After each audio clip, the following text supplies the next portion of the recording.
In 1994, a woman mailed a letter to a museum in Key West, Florida.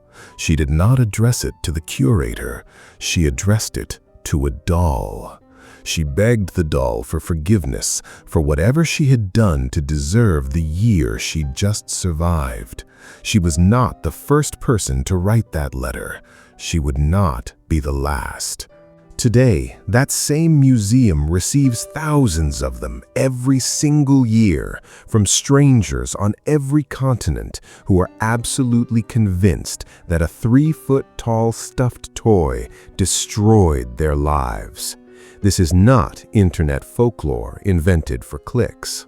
This is the documented, ongoing testimony of homeowners, tourists, professional photographers, and a museum staff that learned the hard way never to laugh at Robert.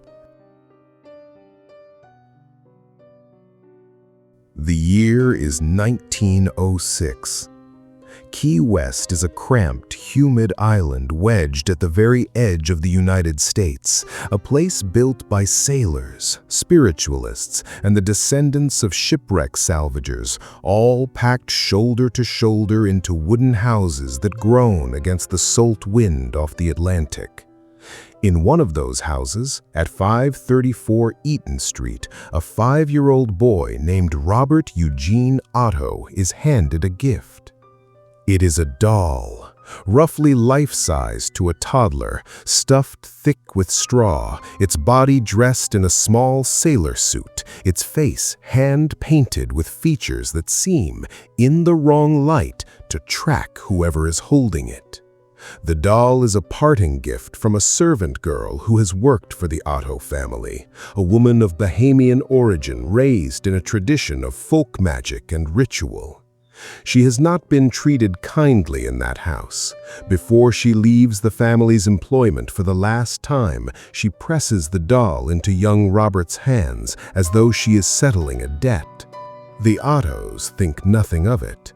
A parting gift from a departing servant. A small kindness, or perhaps an apology.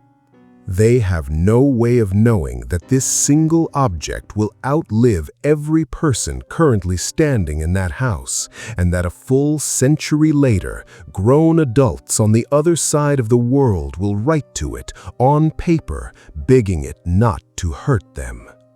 Little Robert adores the doll the way only a child can adore something that seems, impossibly, to adore them back.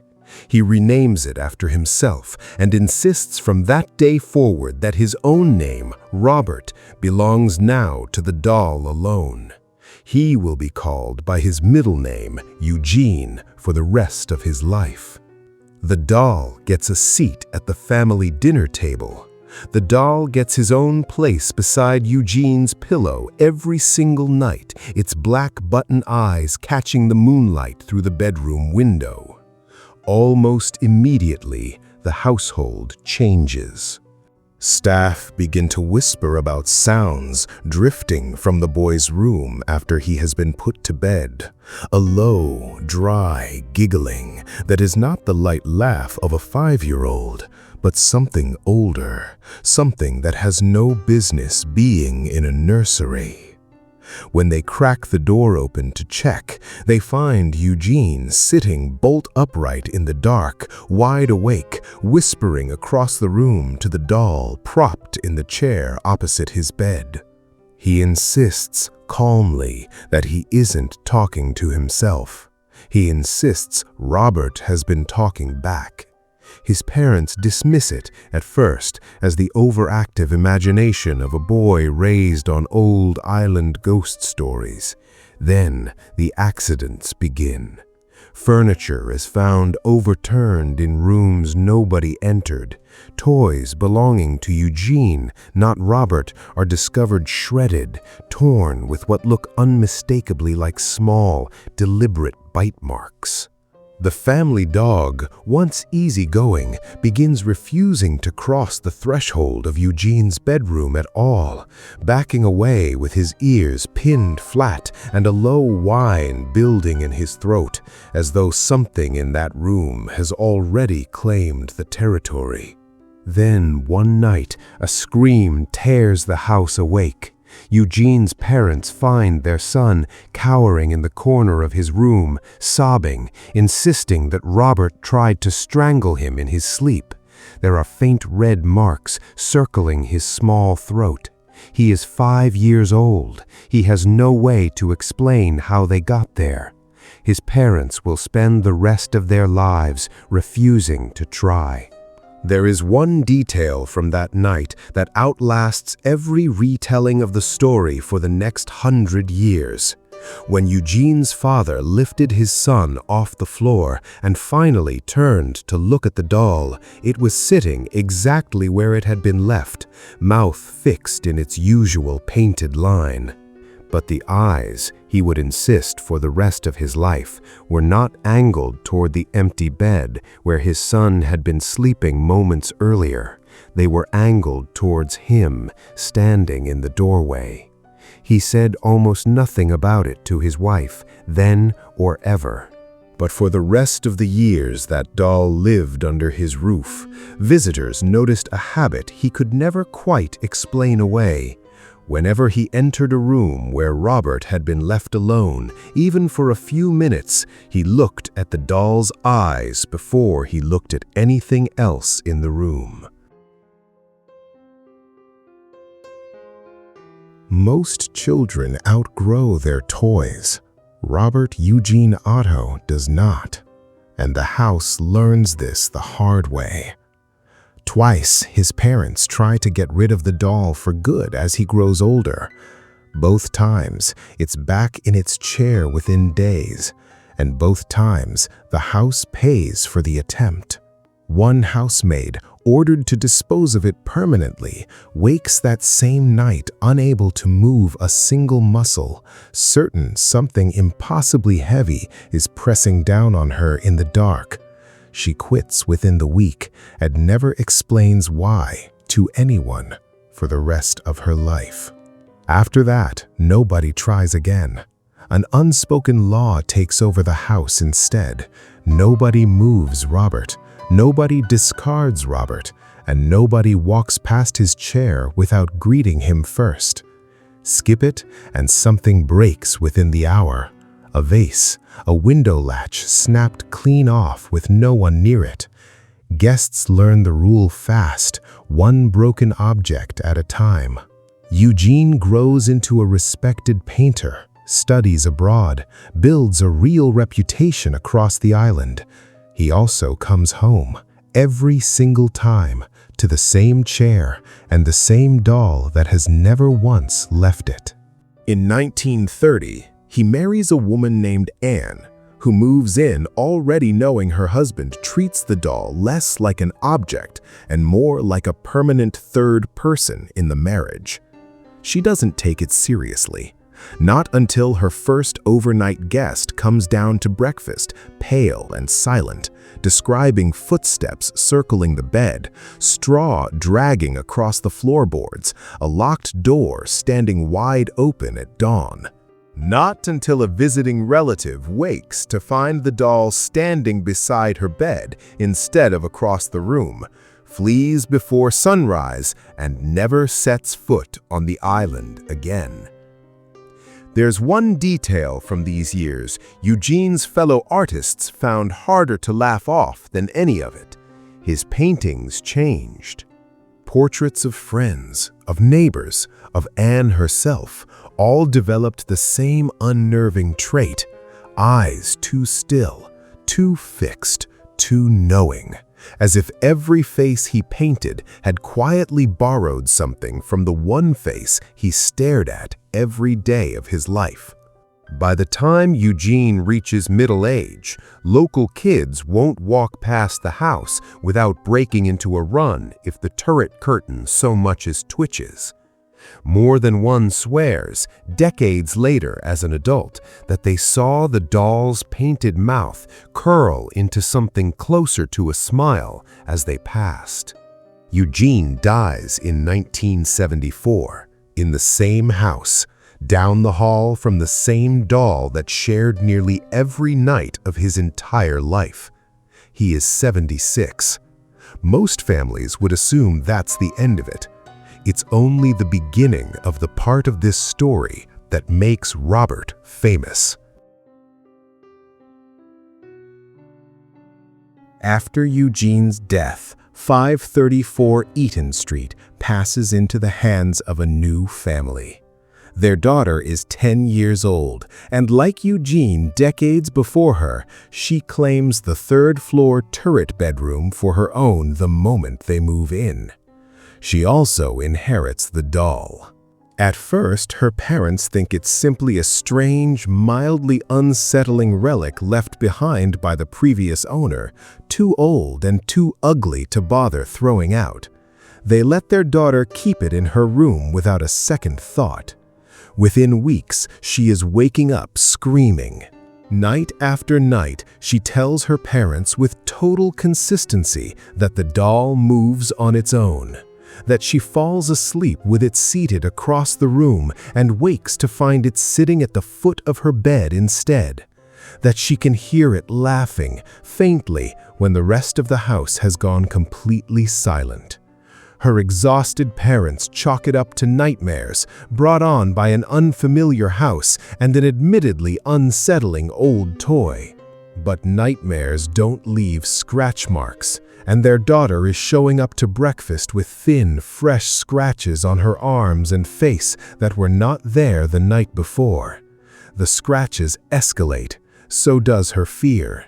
The parents finally make the decision that families in that house have been quietly making for decades. They move the doll into the attic, out of her room entirely. The laughing does not stop. Neither do the scratches. It is at this point that the family does something no previous owner had ever done. They stop trying to contain the problem privately, and they call for help from outside the family altogether, describing to visitors and eventually to the local press exactly what has been happening under their roof. Before the family ever considers a museum, they try something simpler. They try to give the doll away, quietly, to a relative several counties north who has expressed a passing interest in old dolls as collector's pieces. The relative agrees to take it off their hands, glad, at least on the surface, to be helping out. She keeps it for 11 days. On the 4th night, she wakes convinced someone is standing at the foot of her guest bed, watching her sleep. She tells herself it's nerves, an unfamiliar house, an old doll giving her the creeps. By the 8th night, she's stopped sleeping in that room at all, moving to the couch downstairs, telling no one why. By the 11th, she's had enough. On the 11th night, she calls the family back, her voice tight and clipped in a way they don't recognize, and asks them to come get it immediately.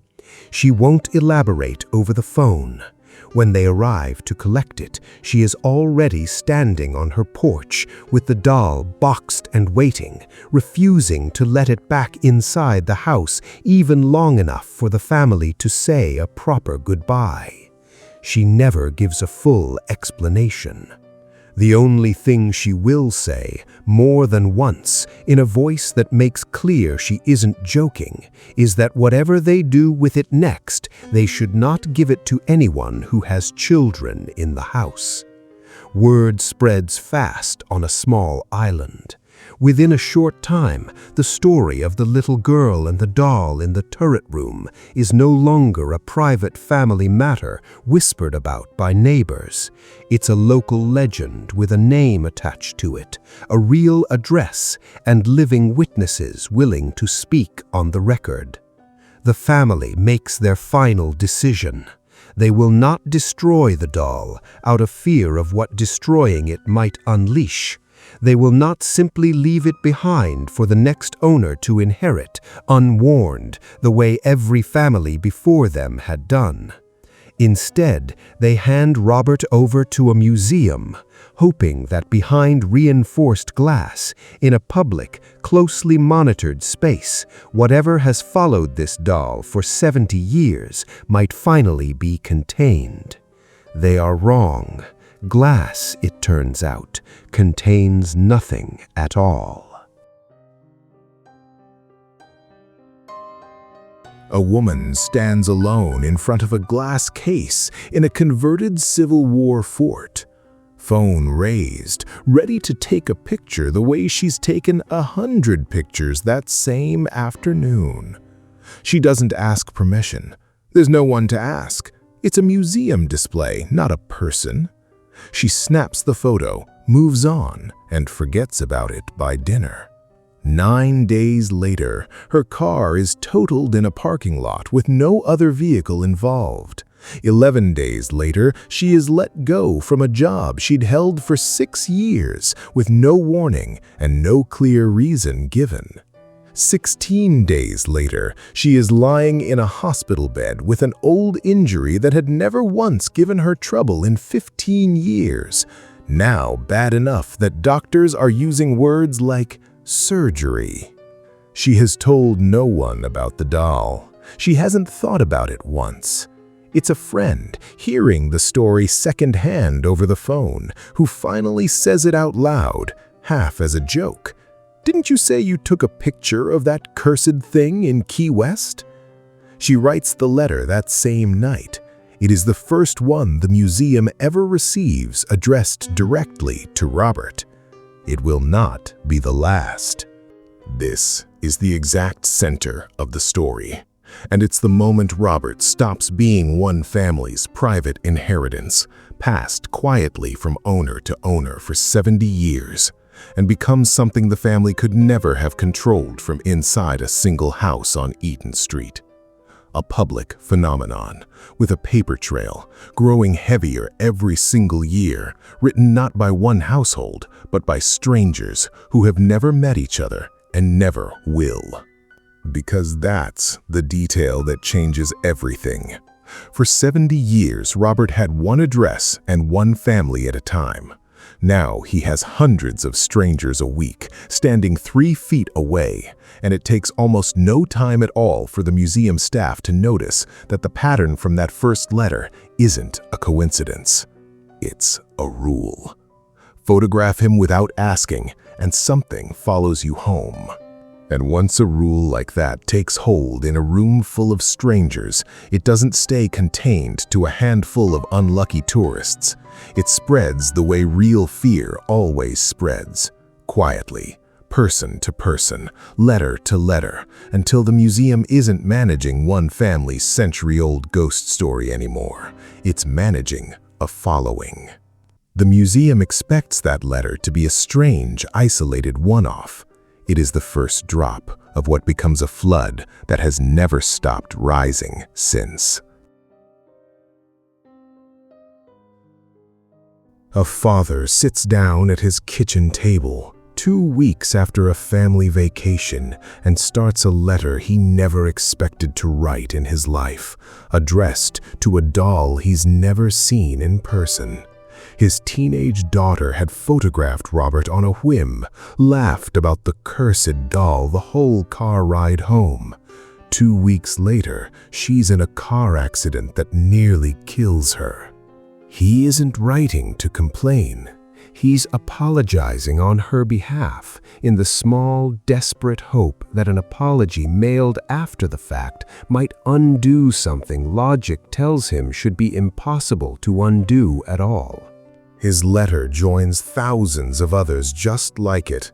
Within a few years of that first one, the museum is receiving mail from across the entire country, then overseas, England, Australia, Japan, Germany, all addressed to a stuffed doll behind glass in a small Florida fort, all describing the exact same pattern, a photograph taken without asking, followed almost immediately by a rapid escalating series of personal disasters. Job losses, car accidents, divorces, miscarriages, deaths in the family arriving within weeks of a single unauthorized photograph. What began as a half-joking bit of tourist trivia, ask Robert's permission before you take his picture, quietly stops being a joke to the people enforcing it. The pattern holds year after year, stranger after stranger, none of whom have ever spoken to one another, none of whom know the other's letters exist. The letters are kept, first in a folder, then a binder, then multiple binders, then entire boxes, an unofficial archive that now numbers in the thousands. Staff describe visitors who arrive not out of curiosity, but genuine desperation, having found the doll's story online only after their own unexplained bad luck had already begun, driving hours or flying across the country to stand at the case and apologize out loud, in person, to a doll that has not, officially, on any museum record, ever moved an inch since it arrived. And yet... Letters and broken cameras are one kind of evidence. They are second-hand, scattered, impossible to control for. So eventually, the museum does something it had avoided for years. It allows a formal investigation. A researcher with a background in paranormal documentation is granted rare, supervised access to the display case after hours, along with a small technical crew carrying audio recorders, temperature sensors, and electromagnetic field detectors. The goal is simple and on paper almost clinical. Establish a baseline, ask direct questions, record whatever happens or doesn't, and let the data speak for itself. What the data ends up saying is the part nobody on that crew was fully prepared for.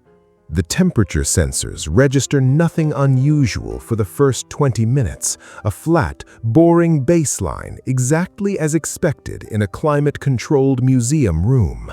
Then, at the exact moment the researcher leans toward the glass and asks Robert directly and out loud whether he wants them there, the sensor nearest the case registers a sudden localized drop of several degrees, isolated entirely to the air immediately surrounding the display, while the rest of the room stays constant. The crew checks the equipment twice. It isn't malfunctioning. It simply isn't happening anywhere except in that one small pocket of air. The electromagnetic field detector, sitting untouched on a table 3 feet from the case, spikes into the red the moment the researcher asks her first question, and doesn't drop back to baseline until she stops speaking entirely, as though something in the room is only active while it's being addressed directly. Nobody on the crew can explain the correlation. Nobody on the crew is eager to test it a second time that night. The audio recorder captures something even harder to dismiss. When the tape is played back later, underneath the researcher's own voice asking her second question, there is a faint secondary sound layered into the recording too, indistinct to make out as words, but unmistakably vocal, unmistakably close to the microphone, and completely absent from what everyone in the room remembers actually hearing in real time. Audio engineers who later review the file independently without being told the context of where it was recorded describe the sound the same way, unprompted, a child whispering directly into the microphone. Nobody in that room says a word for almost a full minute after the temperature reading. The technician manning the sensors checks his own equipment twice, convinced he's misreading a display he's used 100 times before. He isn't. The researcher, still crouched by the glass, doesn't move to ask a third question. She's the one who eventually breaks the silence, and what she says isn't a question at all. It's an apology, quiet, almost involuntary. The same 3 words that would go on to fill thousands of letters mailed to that same case in the years that followed. "I'm sorry, Robert." The researcher does not return for a second session. When asked why, years later, she gives the same answer every time, worded slightly differently, but always landing on the same point. She hadn't gone in a believer. She hadn't planned on becoming one. But there's a difference, she says, between hearing a story about something and standing 3 feet from a glass case while the temperature drops around you the instant you ask a question out loud. You can explain away a story. It's harder to explain away your own recorder. It's well past closing, and a security guard is doing the same walk he's done 100 times. Keys in hand, lights going dark room by room, when he hears it drifting from the display hall behind him. Low, dry, a child's giggle in an empty building he just finished locking down. He doesn't investigate. He's heard the other guards describe the exact same sound on nights he wasn't even working, and none of them compare notes beforehand. By the time Robert is moved to his current, more secure case at the Fort East Martello Museum, the staff have stopped treating any of this as a gimmick for tourists. Too many of them have their own version of that same walk now. Professional photographers, seasoned enough that a haunted doll assignment barely registers as unusual, arrive expecting routine work and leave with nothing usable. One veteran, his equipment tested and calibrated that same morning, describes his camera behaving as though something is actively fighting him for control of it the moment he aims it at the case. The shutter fires at random on no command of his. The handful of exposures he manages to salvage come back streaked with artifacts of light no one can replicate later under identical conditions with the identical camera. He wasn't a superstitious man walking in. He was a different one walking out. Documentary crews report their audio picking up sudden, unexplained static at the exact moment a question is asked directly to the doll on camera, as though something is timing the interruption on purpose. Even the staff who see Robert every working day, who've long since stopped flinching at the letters, share a habit none of them ever discussed with each other. Nobody closes the display room for the night without saying something to the case on the way out. Not a prayer, just a short good night, muttered half under their breath, the same small courtesy Eugene's own household enforced on every visitor who ever walked past that chair a century earlier. Ask a new employee why, and the answer never comes with a laugh. It comes the way you'd warn someone about anything else in the building capable of real harm. Better safe than sorry. And then there's the detail no piece of equipment has ever caught. The one nearly every long-term witness describes with the exact same specificity, going all the way back to the neighborhood kids who used to run past the house on Eaton Street. The doll's expression, changing. It is, by any physical explanation available, an inert object of straw, cloth, and antique paint, sealed permanently behind glass, incapable of independent motion. And yet, report after report, across more than 100 years and hundreds of witnesses who have never met each other, describes the exact same shift. A neutral painted mouth tightening, just slightly, into something unmistakably like a smirk, arriving right at the moment the observer feels most certain they're being watched back. Museum staff offer their own theory to nervous first-time visitors, half a joke, half a genuine warning, the same rule that has governed every household Robert has ever lived in since 1906. He does not like being ignored.